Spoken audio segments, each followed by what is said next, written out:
Re-Up Alex. It's BMO. It's Chris Pyrate. And this is the Re-Up Podcast. Today is a really special episode. We got the pleasure of sitting down and talking to Chris Pyrate in a very, very special and unique space. Highline on top of Union Market, geodesic dome, canvas for Chris's. Man, it's not even a painting or anything. It's just art in motion. We're going to talk a little bit about Southeast DC. We're going to talk a little bit about murals, art, culture, how Chris got here, where he's going, past where he's going, even Tokyo. Yeah. You got anything for me, BMO? Hey, thanks for coming on the show, man. No doubt. Appreciate you much. Man, so this is the first out-of-studio episode. We are at Highline on top of Union Market. Mm-hmm. We are in Union Market, which I would say is in Noma, basically. Yeah. Washington, D.C. And yeah, this is a geodesic dome for the people who are listening and not watching on top of the rooftop of Union Market. Mm-hmm. Pretty special. It is pretty special. And you know what makes it extra special is that it has been, I don't even know the right word, blessed with the animations of Chris Pyrate, someone we're going to talk to very shortly. But before we get to Chris, like the beautiful thing about animation to me represents kind of like the pinnacle of technology meeting art at the same time. Mm-hmm. It is an expensive medium to do. It is still a very tedious medium to do. So when I see artists take on that particular genre of art, always impressed, especially when they do something like this. This is something I even think Michelangelo would be impressed. You know what I'm saying? We painting ceilings around here and they move. Hell yeah. Yeah, and again, you know, for the people who are listening and not watching, shame on you. This dome is projection mapped, so there are projectors being shot onto the inside of this geodesic dome 360. As BMO said, of course, blessed by the amazing art of Chris Pyrate. And yeah, you know, it's in a space, Union Market, that's it's changed a lot over the years. As someone who's from the DMV area, this is one of those places where if you went here, 10, 15 years ago, there might have been absolutely nothing. I don't even remember what could have been here. Not absolutely nothing. What would you say? You know, I'm a transplant. Mm-hmm. But what I hear is this is the place where people would get their school uniforms. This is the place where people would get the we'll say the Canal Street of DC. Okay, I'm saying you get your near close to products. And when I say people, I really mean myself. Okay, because I've been over here. I done got me some fake red bottoms over here. Of course. We were talking about that yesterday. Yeah. You do love the fake glasses. I love me some fake jewelry, man. I got on some fake jewelry right now. I won't tell you which one it is. Come on. But you know, that's what this place used to be. Yeah. It's interesting that you would say nothing, and I know you meant nothing by the nothing. The standards of what we have today. Right. Yeah. But that's kind of the basis of why Union Market is able to exist here, if we're just being honest, is because it was perceived as nothing here before, and simply those people who needed those services, the people who are carrying out those businesses, they have been displaced by things that are more pretty, more appetizing, more profitable. But it would be a mistake to say that nothing was here before. Yeah. That's not us. Okay. Displaced is an interesting word to touch on, because actually on my ride here with my family, we were talking about Union Market and just the area we were going through, and we were like, well, where did all the black people go? And I jokingly said Maryland. But I mean, that's kind of facts, though. Yeah, it's kind of facts, though. But it's interesting. You know, we were talking about how a lot of the buildings around the area were, I wouldn't say they aren't what people built them up to today. And a few years ago, it was completely different. So, displacement. Yeah, displacement is Tell me more. Displacement is a very interesting, especially when you talk about business. Mm-hmm. Like, because business, if you accept the definition that the point of business is to exchange services with the community, not that a business is supposed to make money, whatever capitalistic, your parents are here, I won't cuss, whatever capitalistic malarkey is going on there, right? But if you accept business, it's actually an exchange between the people and the services they need from their service provider. When you displace, or when you start to displace services, you're starting to change the culture culture of a neighborhood.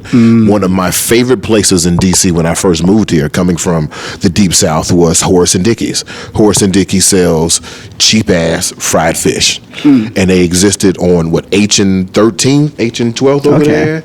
And then I remember in the show we were doing at the Line Hotel, they closed, and I had a revelation that like it's more than I won't be able to get cheap fish. Now it's those same people who were busting out the door on a Friday night to get a cheap meal. Now where do they get their cheap meal? Where do they get their cheap meal? Because now that same cheap fish plate, which you've been to Horace and Dickey's before, you get a fish plate, you're talking about 7, 8, 9, 10, 12 pieces of fish, depending on who behind the situation. $7. You know what I'm saying? Now that same $7 gets you one taco at the place that replaced it. Yeah. That is a type of displacement. So when you like, it's not just like real estate or because I didn't own a house here. I might have had an apartment over here, but I was able to feed myself here. Now I can't because there's a Whole Foods and a $7 taco spot. With $7 cronuts. Yeah, right. Cronuts. Oh, man. Well, hey, I'm at least glad to be, in this area or able to do things in this new area, write some news stories, tell some news stories, be a part of it. And hey, there's a lot more people in DC. I was walking around yesterday, Union Market, and it's lively. People seem to be having fun. People seem to be having a good time. So I'm not complaining. And at the end of the day, again, this place is blessed with Chris Pyrate's art. So I'd love to have him come through, sit down, chat with us a little bit. Oh, yeah. I'd love to talk to Chris because Chris told me something a long time ago, and it's given me the ammunition to fight back, because that's what it is. If gentrification is going to happen, if there's going to be systemic movements, we can't just sit back and let it happen.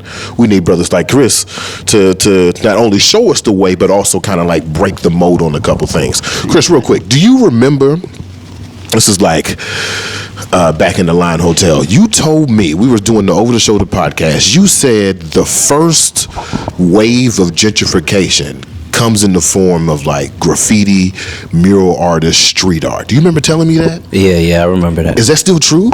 Yeah, I learned that while I was in Miami. Yeah. And of course I'm from here, right? But going to New York and Miami and becoming more of a muralist, and then like I was approached with that. Yeah. In Miami, like by developers, they told me that that's how it goes. Wow. And so when I came back home, I just knew what was up. You know what I mean? Yeah. And I'm like, first they said like basically a low priced area is of course affordable for artists, and usually like kind of like how Union Market used to be, where like mad warehouses and stuff is mad walls and all that. It's very affordable, so artists move in and they encourage it. And once the artists move in, we naturally decorate it. You know what I mean? Like, it's mad wall space. We taking advantage of huge spaces like warehouses. I mean, not many companies or businesses and industries can take advantage of warehouses. Right. You know what I mean? So artists, we do it. We turn it into galleries, all experiences and all that. And then they price the artists out. Yep. Step 2.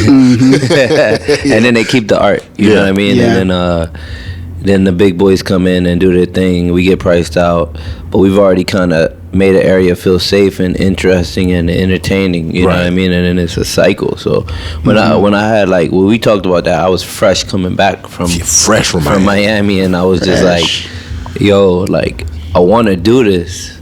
Do what I learned, but I also want to be careful because of that. You know what I mean? So how do you navigate that care? Because let's start. How do you navigate that care? Because somebody could look at that and be like, he just the first step. But I see it as a way of fighting back. The way that you have kind of reclaimed some of that stuff. Talk about how do you strike that balance? You gotta be a part of every process, right? You know what I'm saying? Right. Like, and DC's different than Miami, bro. Like, like, I never felt like it could happen so easily here because the attitude we got being from here, you know what I mean? We stand on it different, you know what I mean? We kind of like, we mad territorial, you know what I'm saying? Yeah. So I had a feeling like, you know, like as long as it's done by the right people who understand that, you know what I'm saying? Like, so if you know, I mean, you know this, bro. Like, I talk to everybody like I talk to you, from the Wizards to Hylon, you know what I mean? So I keep it 1,000. So like, as long as you don't you don't give up that. You feel me? I feel like you got to keep it 1,000. Yeah. You know what I mean? Like I negotiate the same way. Yeah. You feel me? I make sure I'm part of every process. You know what I mean? Like if you see what I do with the Wizards, we just dropped a jersey. Yeah. I also designed. Not only did I design it, I produced it. So that Really? ain't go through whoever the Wizards. Not the Wizard side. They went to your side. Oh, okay. Yeah, I want to talk about that too. So just being a part of every process, bro, Yeah. and like making sure, like, you know what I mean, like, there's not a chance to really get cut out. You know what I'm saying? Yeah. This man, God, it's so good to talk to you again, man. Yeah, nah, it's facts. Just real quick on, I want to go to the producer side. Yeah. Because last time we talked, I feel like I was talking to a pure artist. Now I'm coming for someone who is like a designer all the way through manufacturing. Okay. And maybe I'm stereotyping, okay? No, I like but that. like, feel like being in Japan, did that get you closer to like the production manufacturing side? You able to shake hands? And because here's what happened. Me and my lady were on Instagram. We look at the same phone because we're not toxic. We on Instagram and we saw the burger, right? Yeah. And she asked, because we print, like we love print. She's like, how the hell did he get that box so fast? How did he get that burger box so fast? And I was like, he gotta have shook hands with some people in Japan. He gotta know some manufacturers that can do something. So tell me about the development of that side. Yeah, bro, like, that's actually what kind of why I was out there, you know what I mean? Like, I went out there for a gallery show. I had a gallery show in October of last year. Okay. And then I was supposed to do a pop-up in Hong Kong, and for the apparel, right, which was segmented. Like, Japan was art, clothing was in Hong Kong. Right. So I did a clothing pop-up in Hong Kong. I did not like it. Really? Yeah, let's just say it was not organized correctly. Okay. Right? Okay. That's kind. And you know me, bro, I don't really make a scene. Right. I don't think so. Maybe Right. you can tell me I do, I right? feel But it, I feel like I don't. And I told the team, like, look, I ain't going tomorrow. Yeah. Like, it was a 2-day pop-up. I'm gonna just take my day and walk around Hong Kong and take it in. And thankfully, the people who wanted me to do the pop-up were manufacturers. So they were kind of like, we want you to be we want to be your new manufacturer, so let's do this pop-up to show you what we could do. So when I was like, I'm good, right? They were like, they respected it. And they asked to meet with me before I left town. They pulled up in my hotel room. You know what I mean? Because I'm like, nah, I can't stay an extra day. Like, I've been in Japan for a month. You feel me? Like, I'm trying to go home. You know what I'm saying? So they were like, yo, because they were about to pay for me to stay another day. I'm like, I can't.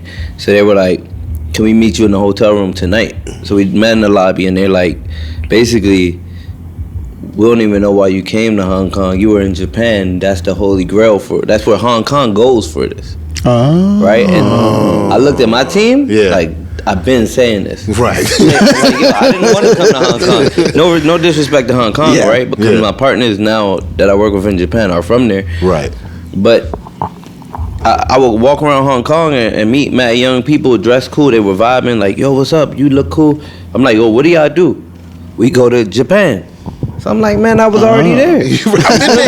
So that's John, like what homie said was like, you should have just stayed in Japan. I looked at my team like, nigga, you feel me? Like, that's what I've been saying. But so we they asked me, could I give them a chance to redo it in Japan? My gallery show had like a week left, so I'm like, fuck, I'm stuck in Asia, let's go. So I went back to Japan. They flew me back, and I was just like, yo, if we do it, we gotta do it the right way.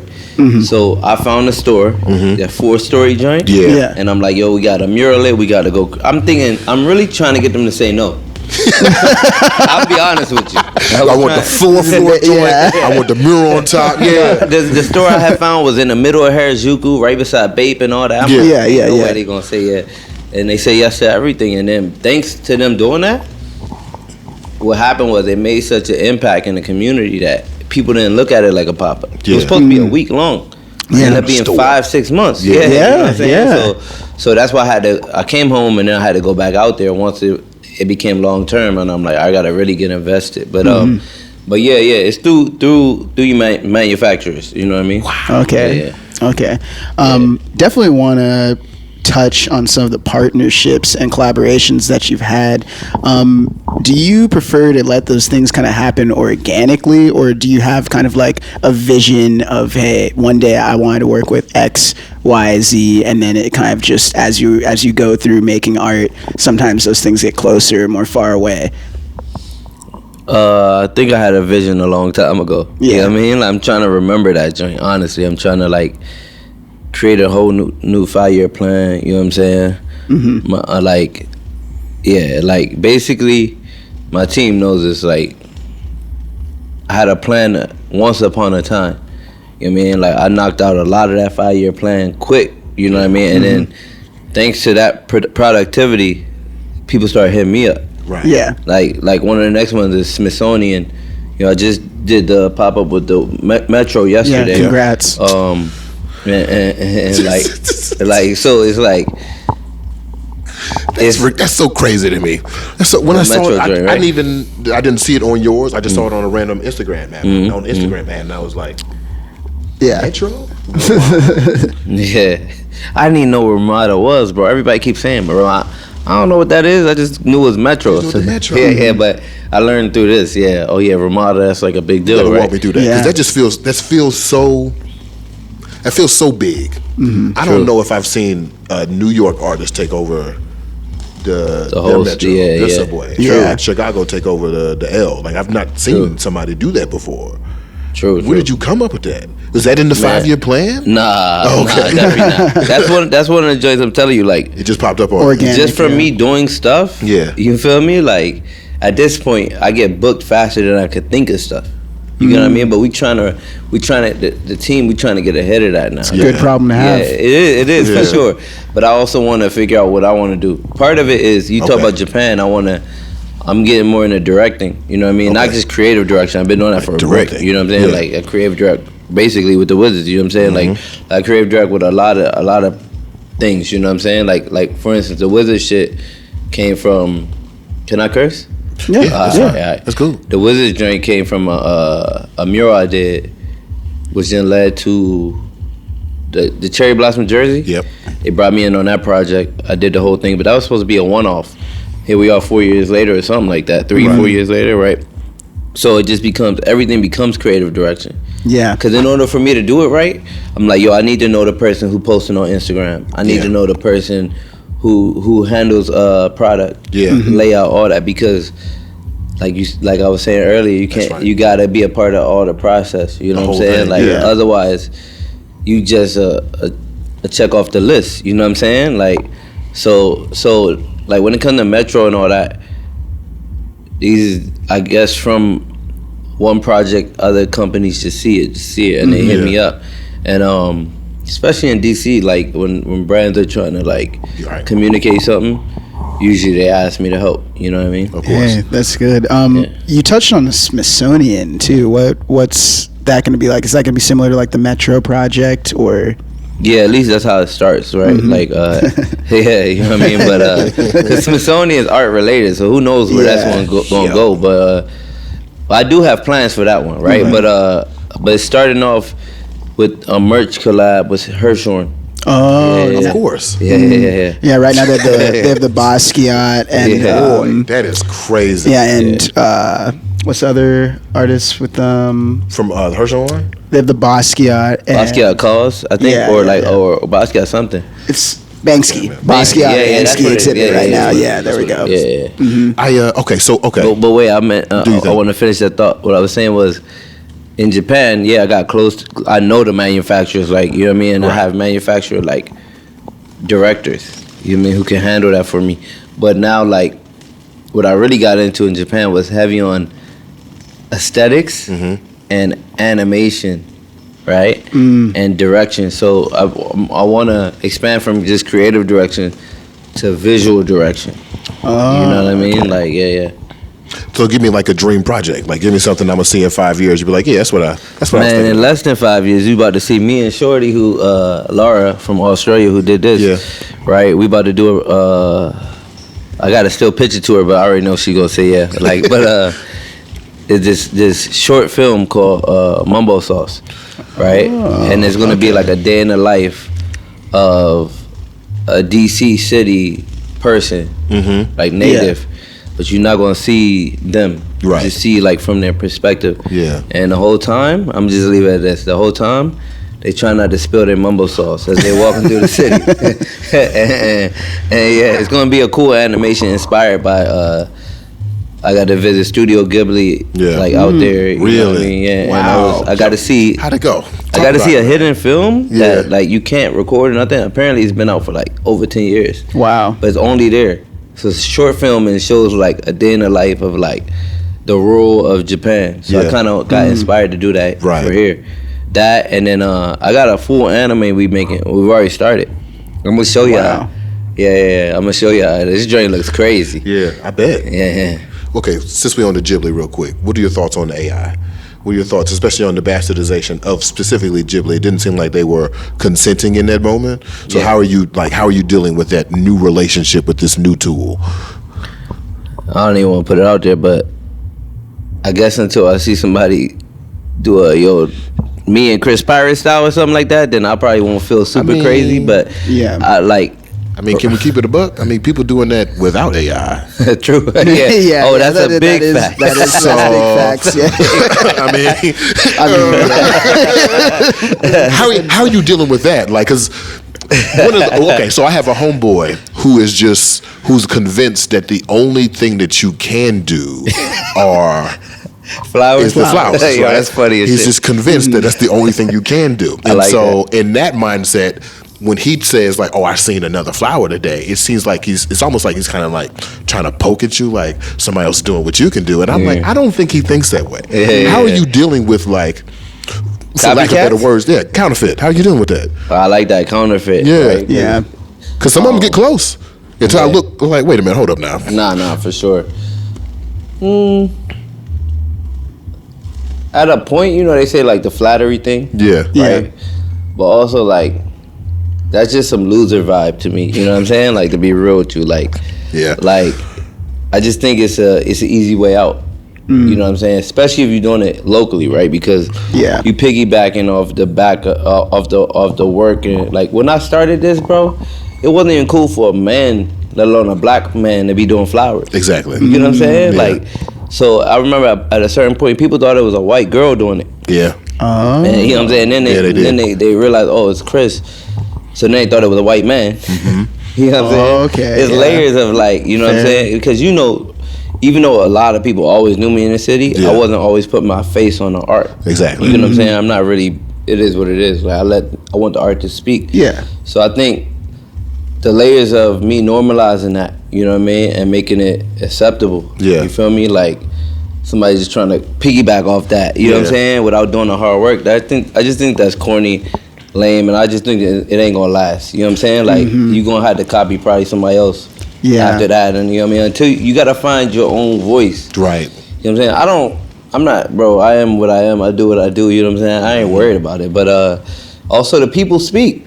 You feel me? That's true. You feel me? Yeah. And like as long as like I'm from Southern Ave, bro. Like I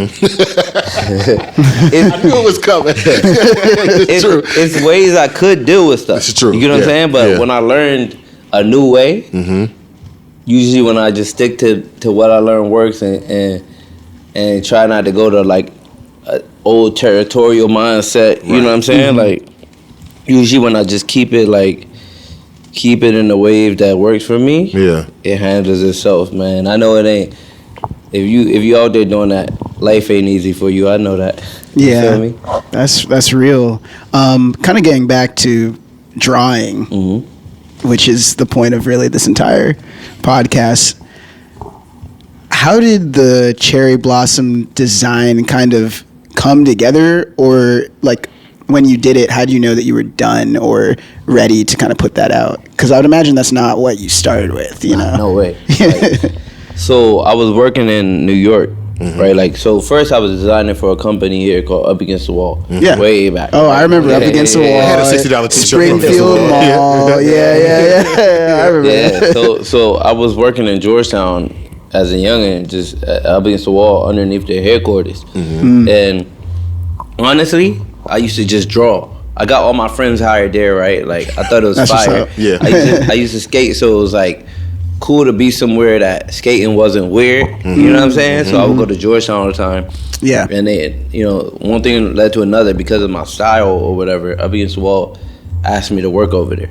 Like a Commander Salamander is what it was called. Okay. And their headquarters was above it. So I used to draw. I got all my friends hired there, and I just would draw. Just draw. And then I would hide the drawings underneath like the desk or whatever. And one day I come in and all my drawings are on the wall. And I was shook, bro. I was like, yo, what the fuck, right? Yo, I was blown for real. Like, and my manager she from Southeast, so she was just like, you better own it. You know what I'm saying? True. She did it herself, and she calling me out. I'm like, sheesh. Right? I'm like, I ain't really draw these to be seen. This is like just me shit for me, but people started trying to buy them, and you know what I'm saying, which led to me like, oh shit, let me design for the brand. Right. The headquarters was upstairs, so I would meet the people. I mean, I knew them. They would walk through it every day. So yeah, they took a meeting with me, and this is probably where I became an entrepreneur. Is when homie was like, we'll let you do it, but we're not gonna pay you for it. So watch this. He say, you can get whatever cut you want once it sells, but you gotta produce it. So I'm like, all right. So being from where I'm from, like, you figure shit out, my nigga. There's a chance to like make a buck. Yeah. And like, I'm still going around Southern Ave every day, bro. Coming to Georgetown, I'm trying to like, I'm seeing two different worlds, back and forth. Yeah, I'm trying to like be more on this side. You know what I'm saying? So any opportunity. So wildly enough, one of the stores on the street, I gotta thank my boy Lou. He's a big bartender in the city now. Okay. But he was running one of the wild little shops on Wisconsin Avenue, right? For sure. Yeah. You feel me? Like with a lot of Moroccans and all that, right? Oh, yeah, for sure. I got you. Yeah. And they just fucked with me, bro. As a youngin', they gave me a heat press. Yo. Wow. They were like, we That's got this. Come up. They were like, we got this shirt machine in the basement. Shirt machine. Yeah, they didn't even know what it was. Yeah. So basically, I had to make it myself. So I made them, and basically, I got to use the Up Against the Wall brand. Yeah. Right? It was Up Against the Wall and Commander Salamander brand, but it was really my brand. Right. So I was making it, and I was getting 70% of everything that sold. So all my homies working there. So I'm like, just sell my shit. No, you don't want that. Get this. Yeah. And at this point, I think I had started going to art school right over the bridge in Georgetown. Right over the bridge. Which art school? Art Institute. Art Institute, nice. Right, and so I'm friends with a bunch of girls who's in like the fashion part of school. So they like, how you get this position? They making me realize how big it is to be designing. Yeah. So I'm like, shit. Like, all right, you know what I mean? So I started taking it more serious, and one thing just led to another. But the flowers came after that. I was already designing. That took me to New York. Yep. Right. I started designing. Got some stuff on like Q-Tip, Nick Cannon.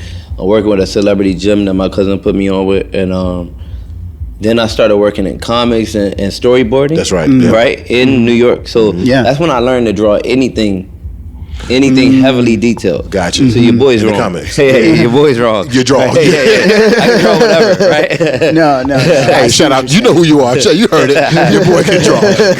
You could go look up the comic and film work I've done, right? Okay, like, for sure. Stuff is heavy. But what happened was I did a mural in New York and it went viral. Because it was it's still there. It's in West Village, right? Okay. It's Marge Simpson. Now it's Marge Simpson with flower hair. Oh yeah, I've seen Yeah. pictures of that. Yeah. But before it was something else, and I did that wall a few times, and that mural went viral, which then took me to Art Basel. Nice. In Miami, and then when I saw Wynwood, I just kept coming back to the point where I started being out there, like living out there, and I learned really how to become a real muralist. And while I'm there, I started losing people here up in the city, so I got survivor's guilt. I didn't know at the time what that was, right? Yeah. But my homies, I'm losing people I ain't really get to say bye to. I ain't really nobody. I'm like, yo, why people wasn't telling me this was happening? Like, yo, we don't want to interrupt you. Right. People living vicariously through me in Miami. Yeah. You know what I'm saying? Not being real with me, what's going on back home. Of course. Meanwhile, I had one of my men staying with me because of some stuff that was going on up here, right? And like, he knew we was thugging it out. Yeah. You know what I'm saying? So I'm like, so I knew that I got offered a show in LA. They gave me a billboard. They asked me to design something. So I designed this piece of an astronaut. You probably remember. Yeah, I do. Following in all the flowers, right? Yeah. So I got it tatted now because somebody bought the piece, and this is a permanent piece for me, Gotcha, right? yeah. And so you falling in all these flowers, and you reaching up for the cherry blossom. Yeah. And I was like, yo, what? The piece felt mad powerful, so I was like, what is this? I did it for a billboard, but I realized I called it Missing Home from Paradise. What a fool, right? Because I thought it was crazy. I'm in Miami, but I'm missing DC. Right. Yeah. And for negative reasons, kind of, right? And like, I'm like, yo, I feel crazy to want to go back home when like, wow. You know what I mean? Like, I done came so far, you know what I'm saying, mentally.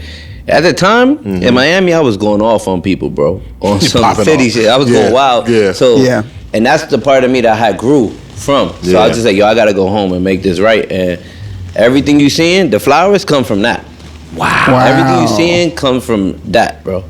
That's the first time I saw the flower. I think you had the piece in the Mahari gallery around the way. It's closed now, but like that's the first time I saw the flower. I didn't know the story was so. That's deep as hell. I wasn't really telling people, bro, because it was like beautiful though, man. People at this point they've outgrown that story. They've outgrown me. Right. The flowers, you know what I mean? They uplift people and all. You really think that? Yeah, I think so. I think they mean a lot to people, bro. I had the first day in here, a lady said to me, I feel so good in here. She's like, I feel bad. And I'm like, what do you mean? She's like, because the world is so messed up. Oh, yeah. I'm telling them, like, it's bringing people joy in a certain way that I feel like it's, you know, of course, that's the root of it. Right. Right? But thanks to that, it's blessed a lot of people, you know what I mean? And helped a lot of people. Yeah. Interesting. Outgrown is an interesting word. Okay. I do want to ask you this though. So now that the flowers has become like a staple, it feels kind of like a hit single for like an artist. And they end up hating it. Yeah. Where are you on your journey with where are you with your love of the flowers still? Are you still like, it's still my jam, or are you ready to whip out the next single? Nah, man, everybody been asking me that. You know, everybody was asking me that since day one. What's next? Really? And look, here we are. How many years still later? Here? Yeah. So it's like, I do other stuff, of course. You know what I'm saying? Like, man, I've worked for Diesel. I worked for, I've done. You seen me drop Nike, but I've worked with Adidas, all behind the scenes. I've done a lot of work. You know what I mean? That people don't know I did, but that has nothing to do with this type of work. Right. But this type of work always resonates. You know what I'm saying? Even though when I'm working with another company on some low key stuff, they end up asking for this. You know what I'm saying? Yeah. And so, I mean, it comes from something personal. Right. I hear it. And so it can never get old. Okay. You feel what I'm saying? And That's a good point. It means stuff to the people who were affected also by the same thing. You know what I mean? Like, so it means way more than anybody from the outside can see. Gotcha. And I tell people it's not flowers. It's drawings of flowers. It's a different thing. It's completely different. Yeah. So, you can go try to make flowers and try to do photorealistic. That's fine. That's not what I'm doing. No, you're making drawings of flowers. Expression is used to say other things. Sometimes I make other things out of the flowers. You know what I'm saying? Yeah. So like I do a lot of visual illusion type of things where I want you to see two things at once: flowers and a skull. Right. Which one do you see first, or do you see them both at the same time? Do you read the word before you see the flowers, or do you know what I mean? So it's a pattern. You know what I mean? Do you say what's next to Gucci or LV for their pattern? You know what I mean? Like, you feel me? So that's what I'm saying. So how could you say outgrown? How could you feel like I've outgrown? I can't outgrow Gucci. I might have said it wrong. I think the flowers have outgrown me.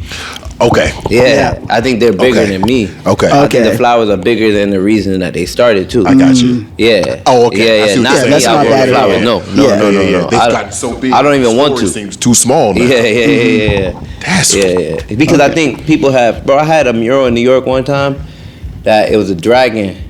Right? Yeah. Boy, wrong again. Yeah, Right? yeah. The dragons be a main character, right? But but the dragon.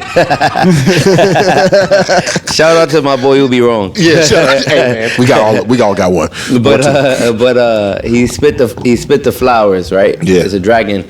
It's like, the Flatiron building? Yeah. It's a joint on Newkirk Station.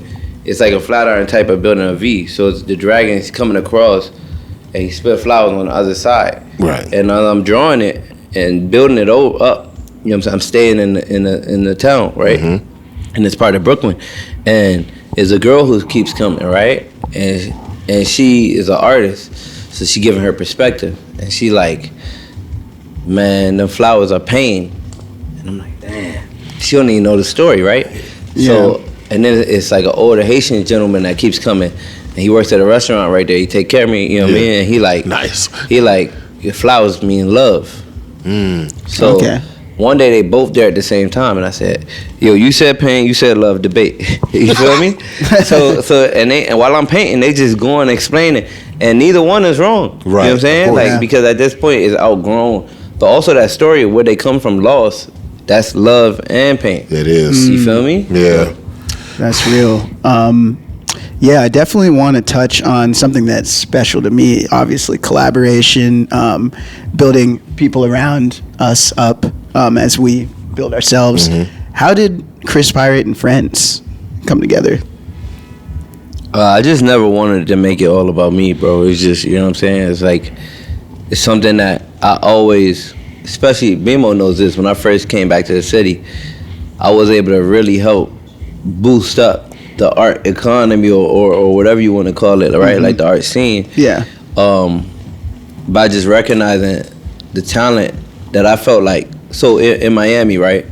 Being inspired by Wynwood, there's like 5 or 6 artists that are consistent throughout the whole Wynwood. Okay. And I was just like, that's a fire scene. I didn't know these people. I know some of them now, but I'm like, my favorite is this. Right. Yeah. I like the girl who does the stars. I like this, right? And like, I like that you could go to Miami, be a spectator, and pick your favorite artist and see it.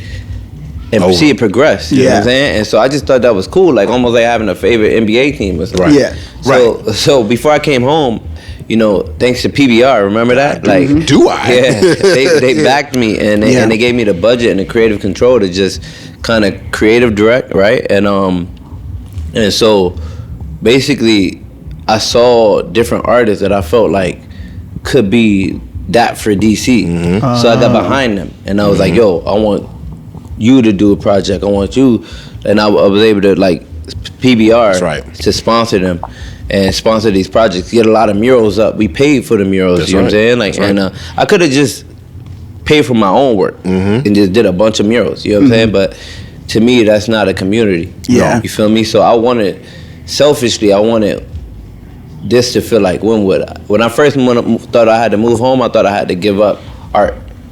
Really? It ain't used to be like this. Right. You know what I'm saying? So, so Right. I think partly what I did was try to create the environment that I felt was more healthy for it, you know what I mean, from Miami and all that.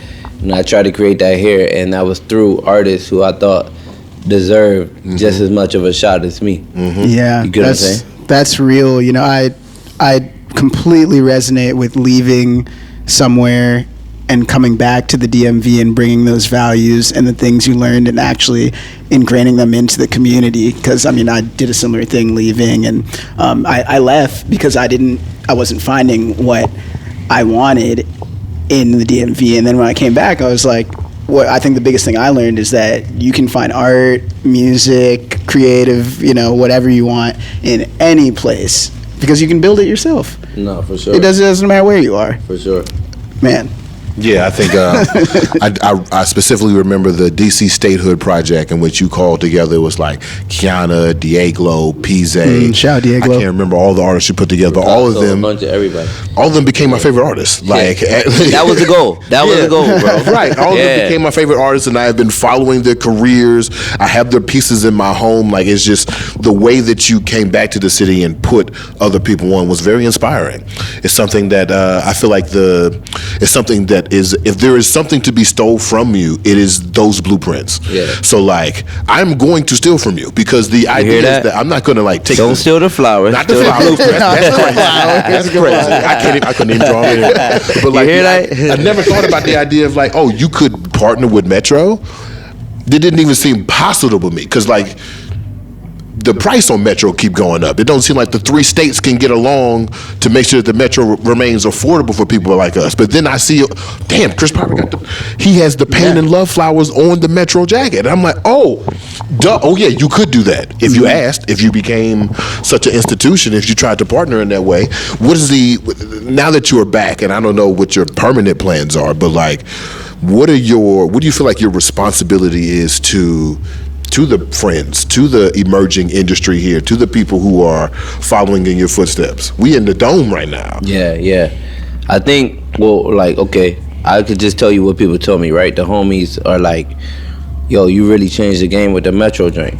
Because most likely after me, they'll want to work with more people, of right? course. Yeah. You see what I've done for the whole sports situation, and what I did with Wizards now is being replicated.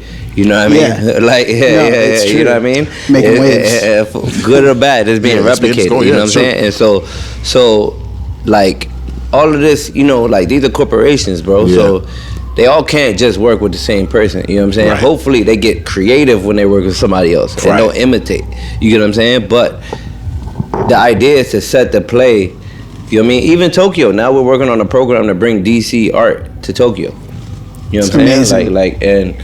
I was hit up for that while I'm out there. You know what I'm saying? So it's just like, the homies let me know, cause you know, bro, like, I'm low key. Yes. You feel me? Like, I was told I'm not, right? Like, I told this girl, like, I was doing a mural, like, I'm low key. She like, no, you're not.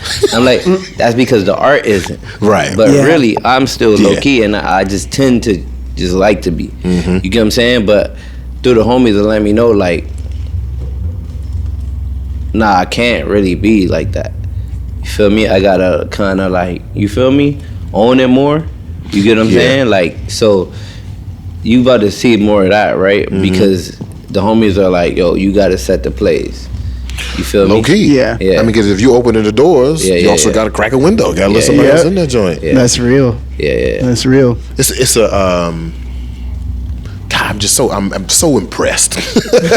I'm so impressed because I remember when we were doing the Flower Bomb Festival. And some of the things that you're saying just ring true. Because people don't know about these things, bro. They don't. But you didn't. It wasn't. PBR didn't give you, from what I recall, they didn't give you a budget to spend. You were the art director and had a budget and were responsible for a thing, and that's how we executed. So that you could be a part of production, you could be a part of where it was going to be, who was going to perform, whose art was going to be there.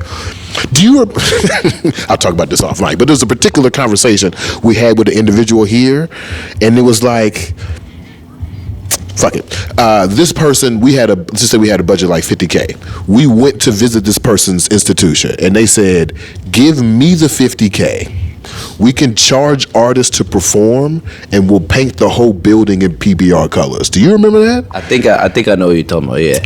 And the way you responded, because I have a theory, like there are like 7 to 9 people in DC who do that type of thing, and that's how the industry has been. Yeah. But the way you responded was like, "Nah, I'm good. I'm good. We're going to DuPont Underground, like we're just like straight from Southern Ave. Like, nah, I'm good. No, thank you." And I was like, "Yeah." From that day, I've considered myself to be from that school of Washingtonian thought that I'm going to be involved from the root all the way to the end. So when I see Kiana doing the same thing, when I see Pizé doing the same thing, when I see DIEGLO doing the same thing, it's like, you got to set the play. You got to keep us. You got to keep reminding us that, like, while we're fighting for rooms with white walls, that there are ceilings to be painted, there are domes to be built. Yeah, true. I appreciate you for that, man. Nah, for sure, bro. That's just, it would be harder for me to try to do it a different way, to answer different. You know what I mean? Like, that's just my natural response, bro. And it's just like, I don't really need nobody's permission. You know what I mean? Like, and I don't know. I've done what I've done just off organic. Yeah. You know what I'm saying? Like, all these plays, no agent. You know what I'm saying? It just comes in my DM or the Mayor's Project came in my DM. That's crazy. Like, yo, when I tell you they asked me to pitch that joint, I didn't even know that. I didn't know the community around where I didn't know other people were placing bids on this. Yeah. So I didn't know I broke people's heart by winning that bid. You know what I'm saying? Like for real. Like, people have been registered. People didn't got their but they was pitching their ideas, and these art conglomerates within the city that was really pushing back then. They were all trying to get that bid. I didn't even know what a bid was, bro. So they just DM me like, yo, you know, DSLBD, right? Like pitch. Would you pitch? I'm like, all right. So I always got ideas, so I put it together, send it to them. They give me the budget. I'm thinking that's what it was, but come to find out, people is upset about that, bro. You know what I'm saying? But it's like everything I've done, it ain't never really trying to push nobody or da-da-da, you know what I'm saying? Like, even homie you mentioned, that, you know what I mean? I'm like, I'm good.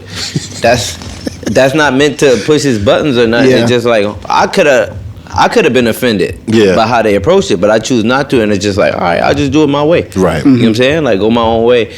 And my way works. It just is what it is. You know what I'm saying? I'm not saying it's the only thing that works. Right. But it works for me. Right. You know what I'm saying? So, I think to close this out, do you have anything that would be of value for people who are trying to open up their creativity or expand their creativity, or just aspiring artists in general, especially in the DMV area? Like, what is there anything little that people can do to hone or just break out with that that you would recommend? Can you ask me that question in a different way? Okay. What can a young or aspiring artist do to get to the next level? Like, what like here recommend? Specifically? Yeah, here specifically. Man, the easiest thing I can say is approach the situations I've already done.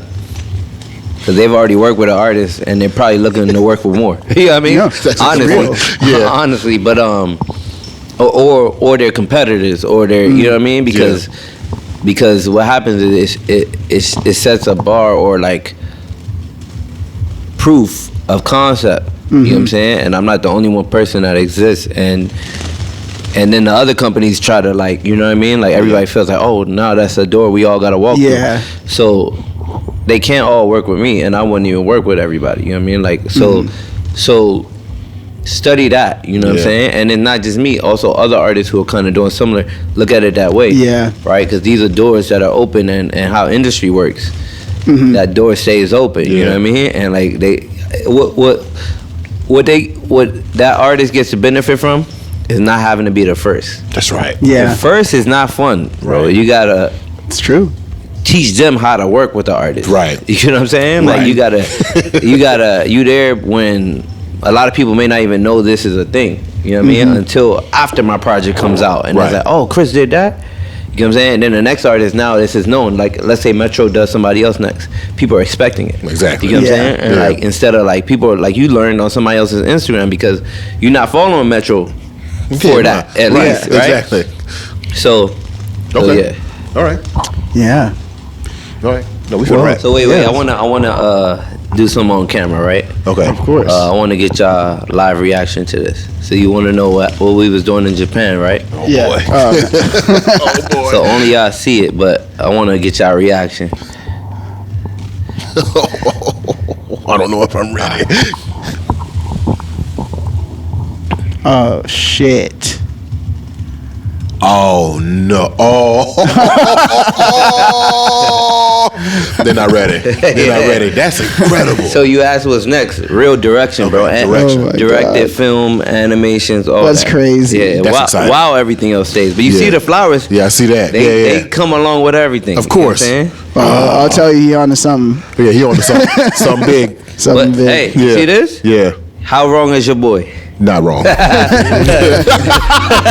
boy is dead wrong, bro. Right there, dead wrong, bro. Thanks for listening, y'all. If you get a chance to subscribe, like, download, and follow, we really appreciate it. You can find us on Instagram at the Re-Up, ODCAST. You can also find us on Patreon for exclusive content. New episodes every other Thursday. Thanks for your trust. Appreciate y'all.